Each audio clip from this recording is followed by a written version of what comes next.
You're very welcome to the Irish Political Roundup. With me, Roisin Leclerc. And me, Paul Brophy. And this evening, Roisin, we're here in Kilkenny. There has been a meeting that's just taken place on the subject of endometriosis, and we're delighted to be joined by Sinn Fein TD for Carlow Kilkenny, Natasha Newsom Drennan, and Sinn Fein Senator Maria McCormack. Natasha, Maria, you're very welcome to the Irish Political Roundup. Good turnout this evening for your very, very important meeting on endometriosis. So just for our viewers who mightn't be fully familiar with what endometriosis is, could you just give us a very brief explanation? So endometriosis is a disease that affects 1 in 10 women in Ireland. It's a disease where growth similar to the lining of the uterus grows outside the uterus, and it grows in parts of your bowel, your bladder, your uterus, and some women even have it in their kidneys, their lungs, and their brain. So it causes extreme pain, infertility, and it takes 9 years in Ireland to get a diagnosis. So it's a really, really serious condition that leaves women with debilitating pain and suffering lifelong complications. So it's a pretty debilitating condition, and I believe it affects 1 in 10. So it is, as I said, it is becoming common, but getting that diagnosis is not straightforward. Absolutely. So yes, it's affecting 1 in 10 women. Well, that was, and that's really old information, but there is actually more research done in men's baldness than there is in endometriosis, which is absolutely shocking. So it is a women's health scandal at the minute. So as we've heard from the stories in the room tonight, so many women in this room talking about their failures and their failed experience and be given, chemical menopause, which is not a correct treatment, being given unnecessary hysterectomies, having their appendix taken out, and time again being told they have different conditions, or it's in their head, or they've mental health problems, but yet they're able to go to a different country within the EU and get a diagnosis and find out that actually they're suffering in stage 3, stage 4, stage 5 endometriosis. And how did they not have it diagnosed here? And how were they left to wait 9 years before they actually got a diagnosis? So it's absolutely scandalous. And, when you think about it from the beginning, the women's health care in Ireland is just left to the sidelines. When you think you had the cervical check, you have thalidomide, you have the mesh survivors, and now coming into the fall is endometriosis. Women are not being believed. What we heard here tonight, a lot of women said they went in, they weren't heard, and they weren't seen, and they weren't listened to.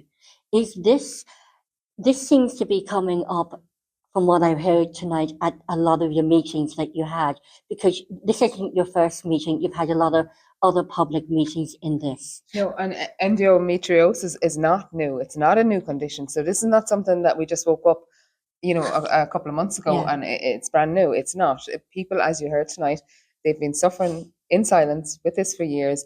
They're not believed.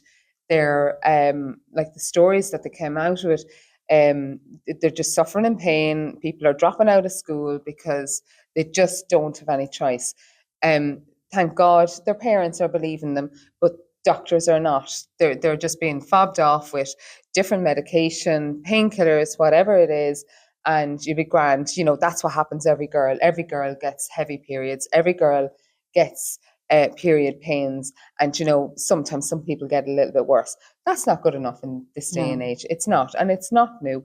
They've been suffering with this for long enough now, and it's time that the government stepped up and funded a service in Ireland that will champion all of these conditions, that will bring everybody together, whether if it's like physio and the aftermath of it, not just the operations that are needed, but they need to step up. We need to see many of these, Maria, 5 maybe, at 100%, least, 100%. And the big thing is I suppose where we see the government failures and failures of previous health systems and so many health scandals is they haven't actually involved or listened to the stories of the lived experiences of these women. So a framework was created and so-called hubs were opened, but they don't have the proper provision of care. So, they don't have access to multidisciplinary surgeons, which we heard in the room here. This is a condition that goes well beyond the reproductive area. So if women have it in their bowels, we've heard stories of women having to go in and then they would have surgery, have to get closed back up and get outsourced somewhere else to go back on a waiting list for a bowel surgery to have the endometriosis removed. So they need to listen to the women. They need to have the lived experience from the women and take, if we need to get in external specialists to come here to train us, how can you go to a hospital overseas and you can have an MRI and you can have it read there and they can see endometriosis, and yet you can have the same MRI here and our specialists aren't able to see that. They're not trained specialists. So we have to invest here and we can't leave these women suffer any longer. And I was talking to Fatima as she was leaving the room, and she was saying that they don't even have the proper MRI equipment here. But they don't even have somebody to read it, even if they did have it. We don't have the specialists in the field. We need them here. Why are we throwing money away, sending people abroad when they're already under enough of stress without being sent abroad? But also there's people out there that have had to pay for these operations themselves abroad. Yes. They are out of pocket. Their families are out of pocket. It just doesn't affect the person that's dealing with the issue. It's the whole family. And having to even have the stress to find the money, even to go private, whether it's in London or Romania, and it's not covered by what is the scheme called? It would be covered. It would be covered. If a doctor will diagnose them and send them. Isn't that it, Maria? Yeah, so the problem is we can't get a diagnosis here. Natasha, you're totally correct. So we can't actually, so these women are waiting to go abroad to get a diagnosis. So if you want to use your private health insurance, you need to have a consultant from that field diagnose you and refer you. So that's where a lot of the women in the room talked about that they couldn't get a consultant to refer them. They wouldn't refer them. If you want to use the EU cross-border directive to travel to a country in the EU to get treatment, a GP can refer you, and sometimes women are struggling to get that. But if you want to avail of that, you have to pay up front. And this shouldn't be a public versus private or who has more money can get better treatment. This is absolutely scandalous. It should not be based on how much money you have. It depends on what care you get. It all depends on the need of the patient. And this two-tier system is long past its due date in this country. And we also heard about women saying about the cost of medication. Up to about 450, I think I heard, my memory serves me right. No, that's not affordable. No, it's not affordable. And I suppose we're hearing now of how much endometriosis is affecting the quality of life, but yet it's not recognised as a disability. It's not recognised for anyone to get any sort of compensation. And a lot of the medication that they are using is not covered on the drugs payment scheme. So they're having to pay out of pocket. So there is a whole field of problems that need to be addressed. And it will just start with what we're looking for with the Dail motion that is going through the Dail on the 8th of July. We have requested to start with one centre of excellence, where that at least if we can have one centre in Ireland that can work correctly, and we can have multidisciplinary teams, so you can have a urologist, a gynecologist, all under the one roof, and physiotherapy and mental health supports, and a proper fertility supports, because this is massively affecting women's fertility here, that we can have this proper care in one centre, then we can expand it. But we need to stop pumping money into the wrong areas. And I was looking up today, and it said that there is a framework sets out defined clinical care pathway for women with endometriosis, with a care pathway spanning primary care to local hospitals to specialist complex through the multidisciplinary teams, which you mentioned. And I was sort of surprised to say the model of care will ensure that women will receive timely and effective treatment with two super regional specialist centres. One in Okay. Dublin, So one in that's what they Cork. say. So Roisin, you were here tonight. Did you hear that in the room? I heard that there was only one person in the Cork multi-disciplinary. Correct. One Yeah. person. Yeah. And I was also then shocked to see that it would be supported by 5 regional endometriosis hubs. And they would be in the Rotunda, the Coombe, the National Maternity Hospital, the University Limerick and University Galway. One thing I noticed, Donegal is not represented there. Donegal is not represented, but the type of representation that's happening with these hubs, we have heard from women that have attended all of these so-called hubs, actually in this room, and they are not getting access to what it says is happening there. So we can see that the government might be good at writing these policies, but actually when it comes down to actually implementing them, that's not the lived experiences of that patients. service is not fit for purpose. No. You know. And what we also heard that the drugs are not covered from the drug payment scheme. Yep, that's exactly what the ladies here said tonight. You know, and like they're going through, they're taking hormone tablets, it's like painkillers, it's everything, it's anything. But, you know, without the government actually waking up and seeing what's going on, and that's what Sinn Fein are doing here. That's what Maria has been doing. Maria's been having meetings like this where letting the floor speak for itself. And without those lived experience, you cannot put policies together. You 100%. cannot put legislation in place unless you hear the voices of the people on the ground, because it's their lived experience. It's everything that's in documents for this should be their voices, should be in there. It should be what those women need. And what we have right now is not what those women need. And we also have a big problem with what they're saying with the framework, because they're saying it needs to start with primary care, but primary care with your GP. The GPs are saying that they don't have any training in endometriosis. So how are we expecting a GP to diagnose endometriosis with no training? And then in small writing that you won't see there, they need to be at stage 3 before they can refer them to the endometriosis hub. But how can you get a diagnosis of a stage 3 without a laparoscopy that we can actually see there, or a diagnosable MRI? We don't have the equipment, we don't have the specialists. So it's like it's some kind of a trick in there that, yes, we're putting it back, okay, go to your GP, but then we're not training our GPs. And without early diagnosis, that's where, you know, you have suffering, you have pain, and then things get worse and worse and worse. So it's early diagnosis, and like stage 3 is not early diagnosis. No. And we heard tonight that there was children who got their periods at 11, and they had the severe symptoms from the age of 11. They're going to school, and they're sitting, and their period bloods is coming straight through their skirts. Yeah. One girl told her story. She was told to come home and come back to school when her periods had finished.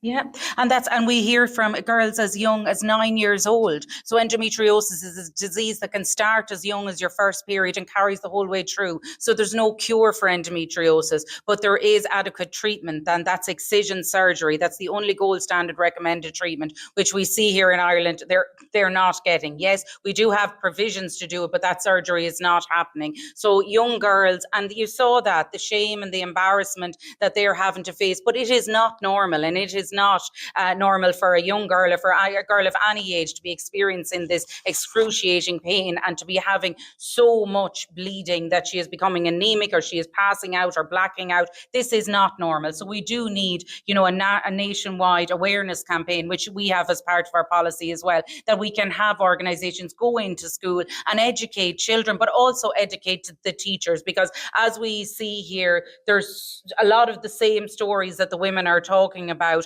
but they're not, there just isn't enough awareness or understanding for these women out there. And there was one woman here tonight said that she did not have the period pain or the heavy periods, but that she was able to kind of relay, once she started to map it, that she was to relay that it was back to time of ovulation and stuff. So you don't necessarily have to have what some people seem as the norm, to that you don't, there is different Periods. ways, like, yeah, you know, so just not to say that it's all about periods, it's not No. like either, Yeah. And even cysts, and one Yeah. lady told the story that how she went and got was a colonoscopy or a check, and one specialist said, "Oh yeah, there's nothing there." She went again, paid privately, and Two big cysts. 3 3 weeks later, was it? Yeah, and that shocked me. And also, like a lot of ladies were saying that because they have endometriosis, they are declined from income protection policies. We hear this all the time. Yes, and this is just all the areas that these women are left suffer more. Yes, so it's stopping them getting mortgages, it's stopping them getting health insurance.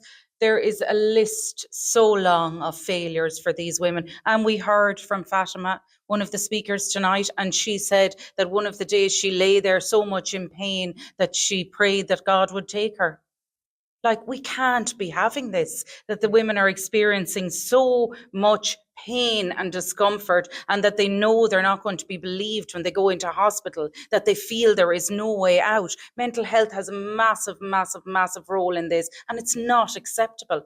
And one lady told her story how she went in one night to a hospital. We won't name it for obvious reasons, but she went into a hospital not far from here, and she went in. A locum doctor was there, and he laughed at her. Yeah. And she said to him, "I didn't pay €100 to come in here to be laughed at in this pain." Yeah, exactly. Yeah. You know, and just as you had summed it up, from somebody you know, that after having a baby, going through childbirth, that the pain was nothing compared to it. Nothing. Compared to endometriosis, You know? absolutely. So that's just putting a tiny bit in context of the pain. So, ladies, you're having Sinn Fein is putting a motion to on the bill on the 8th of July. Have I got that right? Yes, the 8th yes, of July. Yeah. What will happen then? What is the process for women out there or families watching this who may not know how the politics work? So Sinn Fein are putting in the motion, and what will happen after that? What's the process? Yes, so we will put in the motion. So it's really important that, I suppose, all women involved in this campaign, you can, reach out.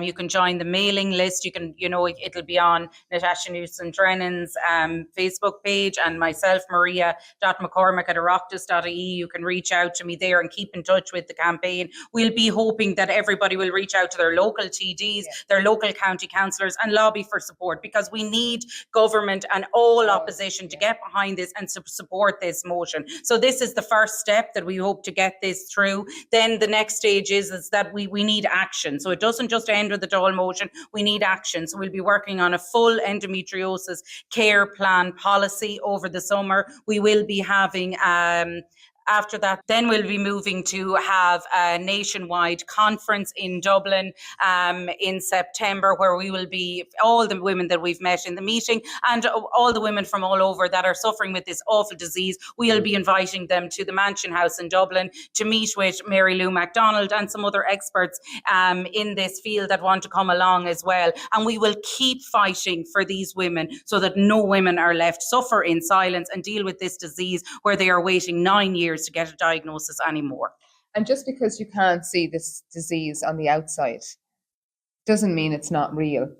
And these women deserve an excellence hub.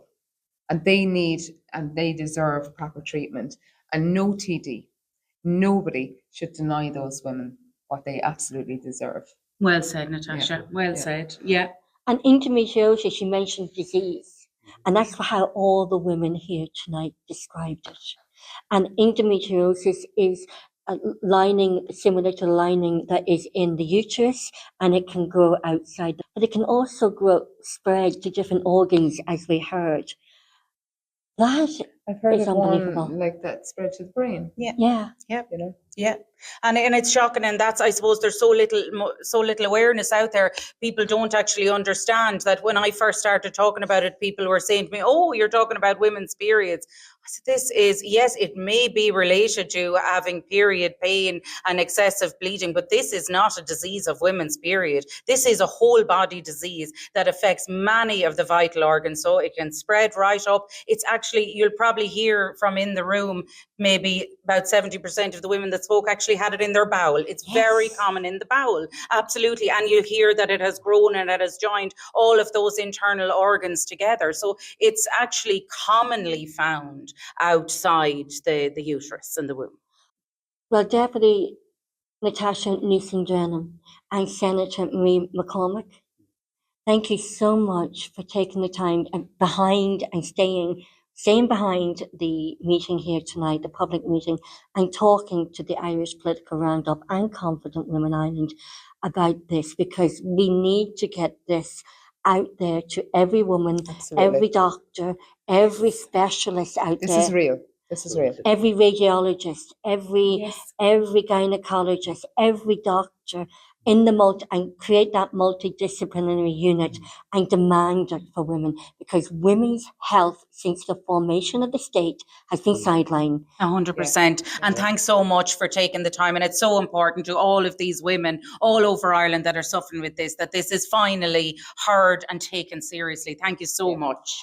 And Thanks, Roisin, and thanks, Paul. You're having another meeting next week in Cork. So Maria's having two more. Yes, so I'm on the traveling. So I'm on next Tuesday is the Arklow Bay Hotel, where myself and Pierce Doherty and the TD there, Fintan O'Sullivan, will host another meeting. And then our final meeting, just for this stage, will be in Cork City, and the details will be found on my Facebook page or on Eventbrite. You can register to get tickets there, and that will be in Cork City with myself and Mary Lou MacDonald. And we'll put that information in the description box below. Excellent. Thank you for listening to and watching the Irish Political Roundup and Confident Women Ireland. And we need to spread this word about women's health. We need, as Irish citizens, especially women, to stand up and speak